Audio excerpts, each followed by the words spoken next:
Warning: the following video may contain spoilers for a multimedia conglomerate franchise or a chapter of an episode. But if you want my advice, I suggest you back out the video right now, watch it or read it and come back later.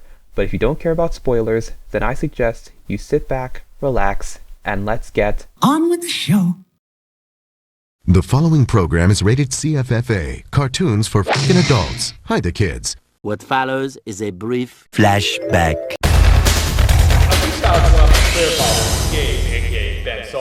He wanted me to do a reaction video to some of his comparison videos of Precure, and well, I'm sorry Gabe, as much as I do appreciate you following me and everything, I really do not have the time to dedicate to just your videos. YouTube is not a full-time thing for me. My own desktop dying on me has put me way behind schedule on my other project. We hope you enjoyed this brief end of Flashback. Don't forget to subscribe!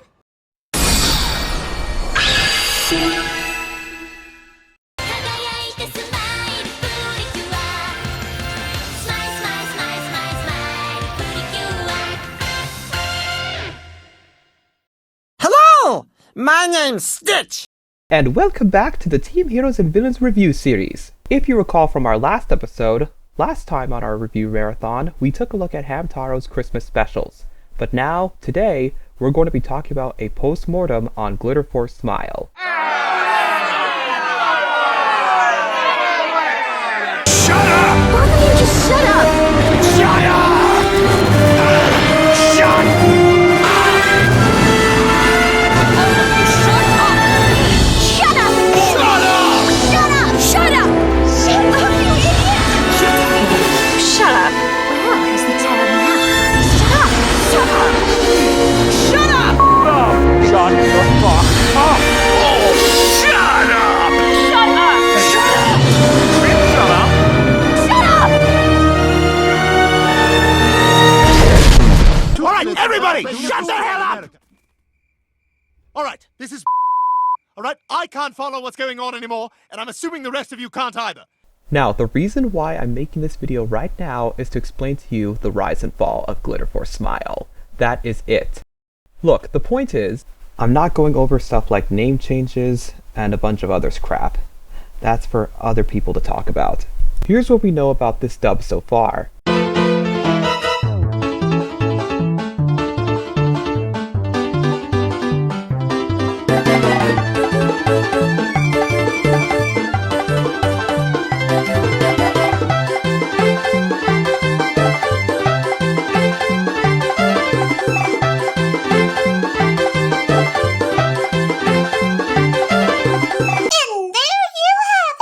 Now, before I get to talk about the whole epilepsy seizure thing, aka Porygon, I think it's best you need to listen to Eric Stuart on why 4Kids Entertainment had the censorship, which causes Americanization. We've been really close to the explosion that, is that Pokemon started and then boom.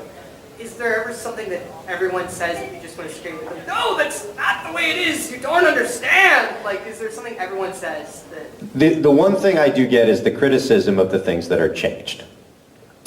When we worked on a show that went on Saturday morning cartoons, Saturday morning time slot, the networks control everything.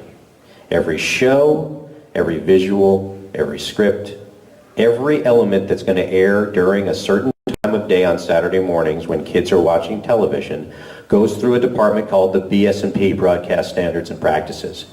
So every time we did a show, we'd send it in and then we'd get notes back. Change this line, cut that scene out. You can't do that. Remove that. So all of that stuff being blamed on the production company is not the case. So I like to correct people with that. James had a gun pointed at someone's head in an episode. We changed it to a finger. Well, I can't believe you did that. Why didn't you air it the way it was? Oh, I don't know. Would you like the advertisers to not pay for advertising time during that time slot now? Because we were and we're not allowed. Man, you guys censored everything that you aired on Pokemon and Yu-Gi-Oh! And you cut out all the things like guns being pointed at people's heads and swords being shoved in somebody's heart. I can't believe you ruined that anime, that you guys did all this censorship. Do you want to know who did the censorship for all of those shows? there's a little thing called BSNP, Broadcast Standards and Practices. When you air anything during the Saturday morning slot of 6 a.m. to 12 on Saturday mornings in America on any network, that network dictates what you see, not the production company. We would submit every show, every script, every visual to the BSNP for Fox and for WB, and they would come back with a list of things we had to change. We had no say. And do you know why they changed those things? Because you couldn't show a gun being pointed at someone's head on Saturday mornings, and you couldn't show a sword cutting off someone's head on Saturday mornings, even though I grew up with Roadrunner and I didn't kill any of my siblings. But you can't do it. Now, the other thing is that it's arbitrary based on the person who's in charge of BSNP at those networks at that specific time. So we had some lines in our show that were funny and kind of risque, but subtle. So we would play the game of 3, sending stuff to the people in the BSNP. We would submit the show with a joke that we knew would never get through. And then we would submit 2 other versions, the joke we wanted and the joke that wasn't funny. They would get back to us and say, joke A, there's no way we're airing that. This is funny though, how could you not air this? There's no way, this is making the show. We're not airing it, fine. Then let's go with joke C. Well, it's not funny, fine. How about B? Yeah, all right, we'll go with B. How they didn't catch on to that, I don't know. But anyway, that was to answer your question about, 4 kids did all this stuff. Now, we produced the stuff, but we didn't change the stuff because we wanted to. We had to. Now, the positive side of that is, 20 years ago when we created the madness of Pokémon, it also made anime no longer the stuff you found in the back of a video store tucked away in a corner, but made it mainstream enough that we have conventions all over the world with people cosplaying and hanging out with each other and actually knowing who Pikachu is. And you wouldn't have that if it were not for the marketing of a show like that. So remember, there's the pros and the cons. I don't like censorship.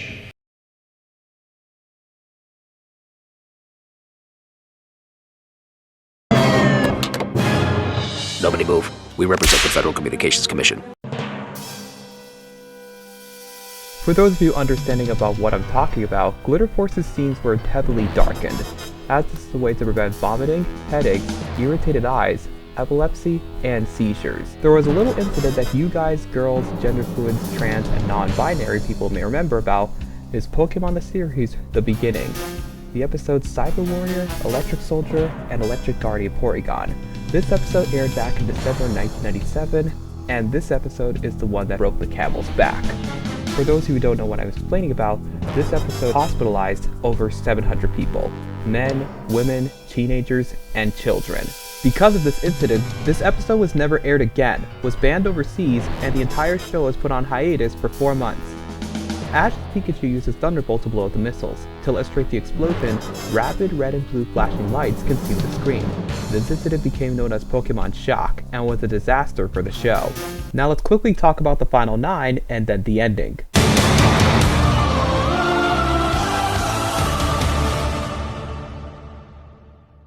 After the Cinderella incident, Pops went home.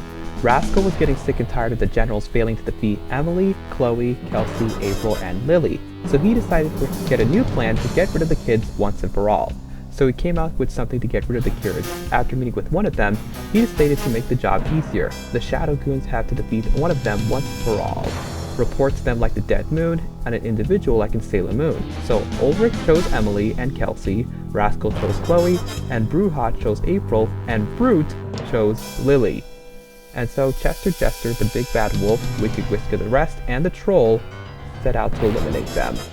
As you can tell from the 5 rematches, the girls have their own dreams. Kelsey wants to shoot a spike, April wants to shoot a hat trick, Chloe wants to learn geometry, Lily wants to learn comics, and Emily wants to become an author of fairy tales. Pose. Yeah, it turns out I forgot to explain about the darkening of scenes. Here is a screenshot of comparing episodes back and forth with different lighting effects.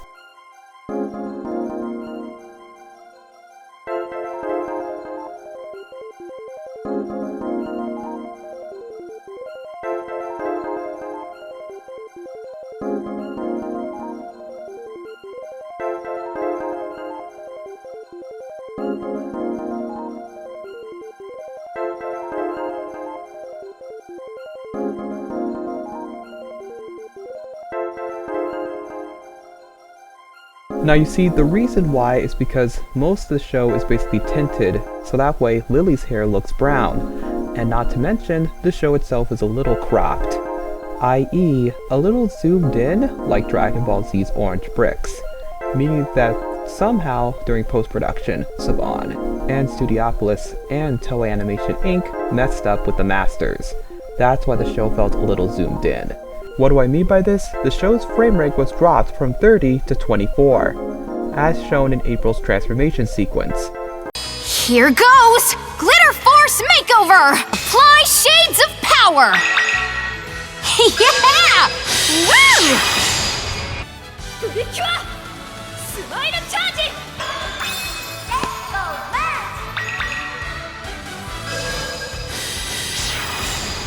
The show's frame rate was originally 30 frames, but in Netflix's prints, it's 24 frames.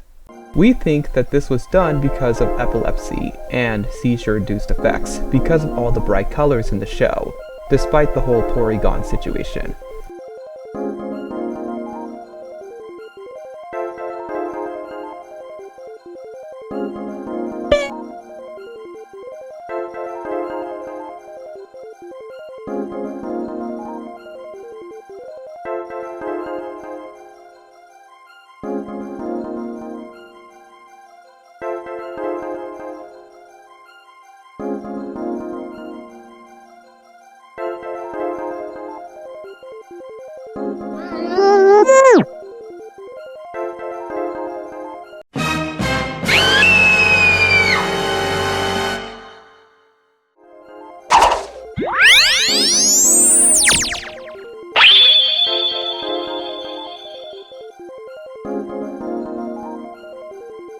Restart.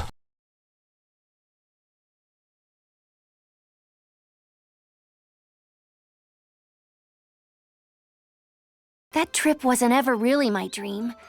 I'm getting what I really wanted, and that's another year with my friends. Is there no middle ground with these stupid programs? What? Well, that was pointless. How could this happen to me? Oh dear God. Now that with the rant necessary over, I think it's time we head into the spoiler section to wrap up this review, and post-mortem. Ah, spoiler alert!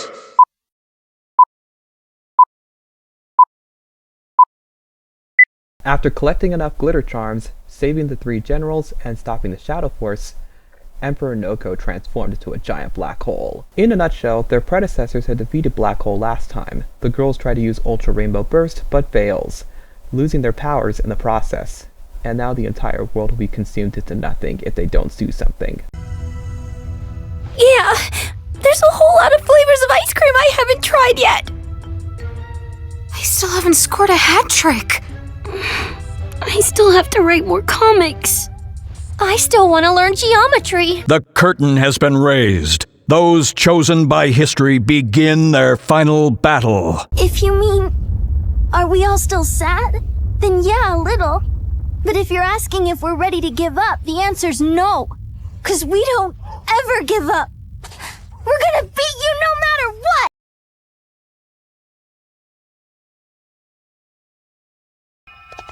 Oh yeah! All together. Glitter Force Makeover!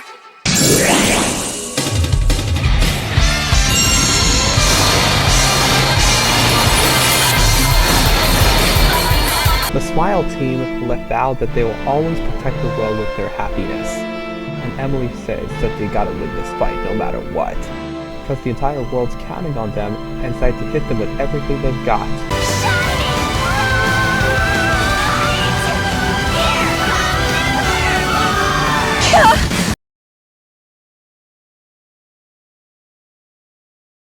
Any last words, my friend?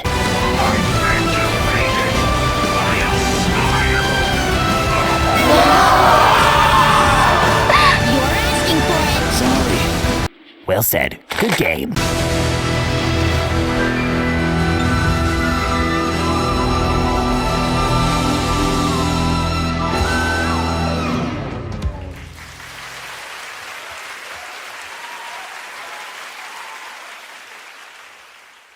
Another day, another attack, another victory for the Pretty Cure, and another villain that has vanished into the oblivion. Give up your evil ways, Frieza, and for your sake, I hope we never meet again. After a heartfelt, emotional goodbye to Candy and Pops, the girls went back to their normal lives. That is until... Can that really be her?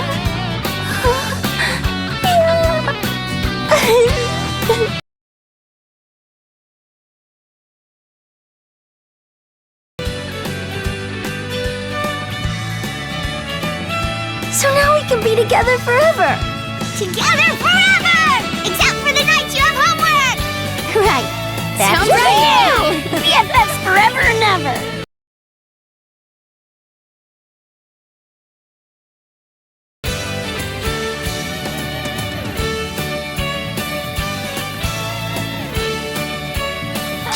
Finally, the perfect happy ending! Except I don't want it to end! No way! What we need is some more adventures! Definitely! Okay then, all together! Shining bright, here comes the Glitter Force! Now can we have pizza? Duh!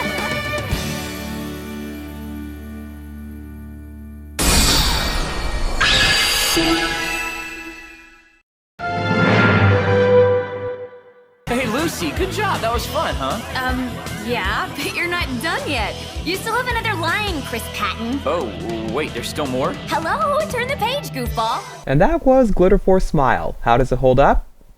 It's not that bad of a dub.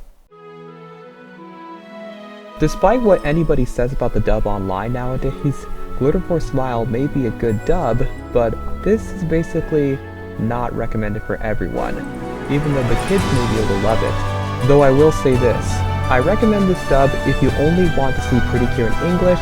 If you want to stick with the original Pretty Cure's English dub, skip out Doki Doki or watch the original sub if you're a completionist masochist, or if you like anime and magical girls like Sailor Moon and Power Rangers, you can watch it or avoid it at all costs.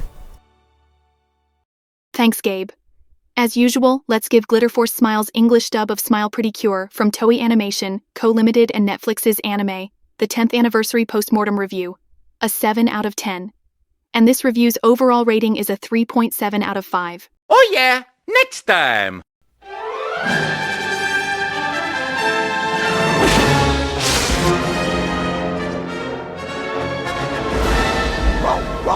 You got nothing to say, mouth? Yes, I do. But until then, look forward to the next video. This is Stitch, and we have nothing else to say other than have a great life, stay miraculous, always remember to look out for a great smile in your life. For those who enjoyed the holiday rap by Gabriel Wangbala, Merry Christmas to all, and to all a good nap. And see you next time! Bow!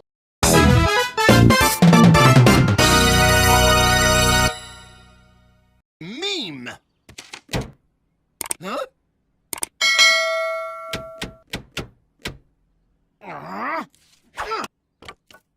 Approved!